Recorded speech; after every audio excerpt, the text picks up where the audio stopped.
Hi, everyone. Lovely to have you join us today at the second annual CHESI ERG Summit. Today, my mentor, Jonathan, and I will hold space for a conversation around intergenerational impact of employee resource groups and how we can honor the work and the organizing of our older generation and how they paved way for the new generation, what this ecosystem can look like, and what the collaboration can bring about as we move forward with our companies and our organizations. Today, we'll be telling a story about two strangers. Person A and Person B are attending a Latinx mentorship event at a university center when Person A approaches Person B. In their conversation, intersections of their stories are revealed. Both are from Southern California, both are passionate about diversity, equity, and inclusion, and to their surprise, both of them were raised by union representatives. These striking moments of interweaving stories build moments of connection, ones that are not limited by the generational differences standing between them. Hi, I'm Person A, or Metzli Carvajal, an undergraduate student at Stanford University studying comparative studies in race and ethnicity, and a people and diversity advocate with experience at L'Oreal, Abercrombie & Fitch, and Stanley 1913. I'm from San Isidro, California, identify as Latinx, and I'm a female. Also, I'm Gen Z. Most importantly, though, I'm Person B's mentee through Stanford's Centro Chicano y Latino Scholars Program. Hey everybody, my name is Jonathan Garcia. My pronouns are he, him, and his. I currently work at Reddit and are the lead of our diversity, inclusion, and belonging department. I'm also on Coachella's community programs team. And as Metzli alluded to, I'm a graduate student at Stanford University, pursuing my master's in liberal arts with an emphasis in critical race theory. And most importantly, I have the honor of being Metzli, as well as a couple of other wonderful people's mentor through Stanford's El Centro program. I'm from Fontana, California. It's in the Inland Empire, about an hour inland of Los Angeles. I'm actually there right now. I'm Latinx. I'm a male, and I'm a millennial. So if you have any bad things to say about millennials, you can keep them to yourself today. Going back to what Metzli talked about and some of our commonalities, we were both raised by a union representative, and it really colors, I think, both of the ways that we look at DEI work. Personally, for me, my dad worked as a butcher in Ralph's grocery store for over 30 years. If you're from Southern California, you see a Ralph's just about in every city, and he was a butcher there for quite a long time. But more important than that, particularly to him, he was an Inland Empire Union lead for UFCW, that's United Food and Commercial Workers, and he served as a shop steward, which basically means he kind of was like a DEI practitioner or ERG lead for his shop. He was the main person that people will go to if people had issues or problems, and it really impressed upon me how important it was to build relationships in your workplace. In 2003, when I was just 10 years old, UFCW underwent the largest and longest supermarket strike in United States history. It lasted more than 4 months. These were holiday months, I remember, because Christmas was a difficult time. But it was really in that time that impressed upon me the importance of community and the importance of having folks you care about in a workplace, whether it's a trivial time or a time of crisis. Similar to Jonathan, my mom advocates for janitorial workers in the San Diego region as a union representative for SEIU USWW. Growing up, my younger siblings and I accompanied her to union demonstrations and rallies, as you can see in that very cute image. Opening my eyes and expanding my consciousness about treatment in the workplace for marginalized communities. My integration into community organizing and advocacy efforts is one that continues into my early adulthood as I navigate spaces of power, primarily as a student. Jonathan and I's mentorship relationship began at a university cultural center, a space of belonging for people of our affinity and our allies. Stanford's Centro Chicano y Latino was founded after hunger strike demonstrations by students and faculty calling for inclusive spaces dedicated to students of color. Unsurprisingly, community organizing and unionizing strategies have additionally influenced the creation of other spaces of belonging, such as at the companies and organizations we all engage in. Stanford's student and faculty hunger strike was influenced by earlier generations of the 1960s, drawing direct inspiration from the United Farm Workers hunger strike of 1968. Despite being of a different generation or time period, students and faculty alike saw the organizing potential and strong relevance to their call to action. Beyond blue-collar jobs, however, these inspirations are also drawn upon in corporate America. as the Rochester Chase race riots of 1964 and the Stonewall riots of 1969 inspired the organizing of Black and LGBTQIA plus employee resource groups. At Xerox, the very first employee resource group was organized by then CEO Joseph Wilson and other Black employees in response to racial tensions across the country in 1964. Like Xerox, companies and organizations see a rise in affinity organizing efforts by their employees following social movements and key happenings around the world. Likewise, as social movements and calls for representation and equity in the workplace evolve, the cycle of advocacy and organizing will continue. The reemergence of diversity, equity, and inclusion after the murder of George Floyd is an example of cyclical calls for representation, inclusion, equity, and justice. Just as in 1964, the 2020 protests in the United States and around the world were in response to the ongoing police brutality against Black individuals in the United States. Thus, employees from all organization types are called to be critical of other systems of violence and create solutions for the safety of marginalized folks. Due to this realization, companies and hiring platforms saw a 123% increase in DEI job postings in 2020. Likewise, in 2021, chief diversity officers were hired at 3 times the rate than they ever have been. However, these numbers have sharply declined in 2023 and in 2024, with attrition rates for DEI roles exceeding those of non-DEI roles. Evidently, we're faced with how to address the cyclical needs of our employees and our workforces. By thinking intergenerationally and supporting intergenerational collaboration, we encourage our employees to honor and hold responsibility for the advocacy efforts that pave the way for today, while also working forward these principles of justice for tomorrow. Thank you, Metzli. One of the reasons we wanted to start our presentation by steeping us in the history of this work is to really try to demonstrate the intergenerational ties we have, even if we're not fully aware of it. If you're like me and particularly entered the DEI space after 2020, which is the time Metzli was just speaking about, things move so fast and tenors and temperatures around this work move so fast that often I think it's easy for us to forget the places that we come from, especially when we're thinking about what we're doing today. And speaking of today, how does Reddit, a company that I lead ERGs for, handle our ERGs with these intergenerational lenses in mind?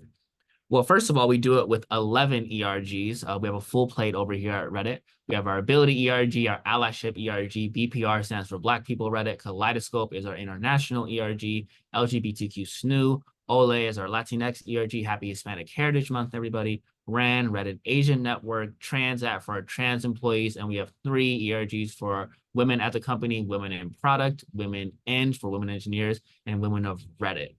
Really fortunate to have a full healthy slate of ERGs. We had some Chesney representation at our ERG Lead Summit recently here in Chicago. Our ERGs span globally across the world, and we have about 50 ERG leads. They span from all sorts of, from director roles to IC1, IC2 associate roles, and folks are really, really excited to build belonging here at Reddit. But how do we do that? One of the first things that I tried to implement here at Reddit for our ERGs was this idea of we are not 11 separate ERGs, but we are one ERG program. And the only way to do that is to make sure that we have a unified front or pillars of program excellence. We have the 3 C pillars, we call them 3 Cs, commitment, care, and collaboration. When you're dealing with historically marginalized groups, right? When you're dealing with trying to make sure that you are supplementing and servicing your Asian employees or your Latinx employees or your trans employees, there are idiosyncrasies in each community that deem it important for them to be catered in a specific way. Different ERGs are going to do different things. But if we make sure we have a unified front, a unified theme of a program, which for Reddit is working towards connection, we can ensure that although different ERGs are doing different things at different times, we are all moving as one program and all moving towards one unified front. This concept of working towards connection really came from an example. I was reading this book about like 6 or 7 years ago on women in design, and I came across this passage about Kazuyo Sejima. Kazuyo Sejima is a Japanese architect, and this video that you see on the screen here is the museum that she designed. And she designed this museum in Japan completely in a circle with no doors, no windows, no barriers to entry. And as she states, it's an exercise in non-hierarchical, inclusive design. What would it look like to build a physical space with no barriers to entry? How can that foster inclusion? What if people are intimidated by a museum space, a space of high art? What if people have never been to a museum and they're not sure where they fit into that place? What if someone has been to 100 museums and why would they go to another museum? Kazuya was focused on making sure that every design principle she could possibly fathom was put into making sure people feel welcome, safe, and respected in her spaces. This is the exact approach we take for ERGs at Reddit. If we imagine our ERGs individually and largely as a program, as that museum space, how are we building a space with zero barriers to entry, zero doors, if you will? We do this through varied approaches to programming. Folks who are here at the summit, that means that you're an ERG leader, you support ERG work, you manage ERG work. A lot of these things are going to be familiar to you all. Asynchronous programming, educational content, professional development, happy hours, recruiting efforts to ensure that no matter where you are in your life journey here at Reddit, you are able to hop in and join in on the fun, join in on the community. It could be your 10th year at Reddit. You've never been to an ERG event before. You feel a little embarrassed. It could be your first day at Reddit and you're super excited and just want to meet people. You could be at Reddit for 3-4 years, have just become a new parent. You used to go to ERG events a lot. Don't have the time to go do it now. How are we building out programming that services all of our employees at all times? But even when we do that, it's important to note that that is not the goal of our ERGs. None of us got into this work just to throw happy hours, even though they're really fun, and book guest speakers and do wonderful things like that. We're here to build larger capacities for empathy, build heightened awareness, emotional support, psychological safety, and tenets of lifelong learning. When we look at those as our goals, that inner ring, rather than the outer ring as our goals, we get closer to building connection, which is what our ERGs are meant to do here at Reddit. And it's important we mention connection because when we think about our goals for our ERGs today, particularly at Reddit, they're not so different from the goals of the National Black Employee Caucus at Xerox in the 1960s and the 1970s, right? If you are at this summit, if you are in this work, I think chances are a lot of y'all are like me and Metzley. You might be the first in your family to go to college. You might be the first in your family to have some sort of corporate job. You might be one of the first in your family to advance your career in such a way that you are. And that's a really incredible accomplishment. Think about all the things you've had to sacrifice, all the discipline you've had to have, all the things that you and others have had to sacrifice to get you just to this point. And what have you decided to do with your career at this point? You've decided to give back. You are involved in ERGs. You are involved in DEI work. That is noble work, and that speaks to your own moral character. But it also speaks to all of the work that has been put before us with that first ERG at Xerox and all the work of the ERGs in the 80s, 90s, 2000s up until this point. We are indebted to those individuals' work.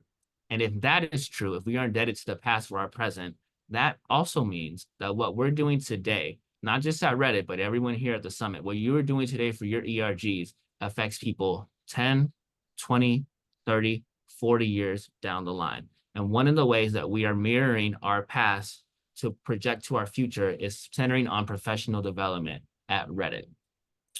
One of the ways we do that for our ERG leaders by bolstering their professional development is trying to map and align to our company-wide performance evaluation traits. These are our GPS traits. You see 5 on the screen. Every employee at Reddit is evaluated on these traits: having a winning mindset, being adaptable, being smart, being trustworthy, and having a service mindset.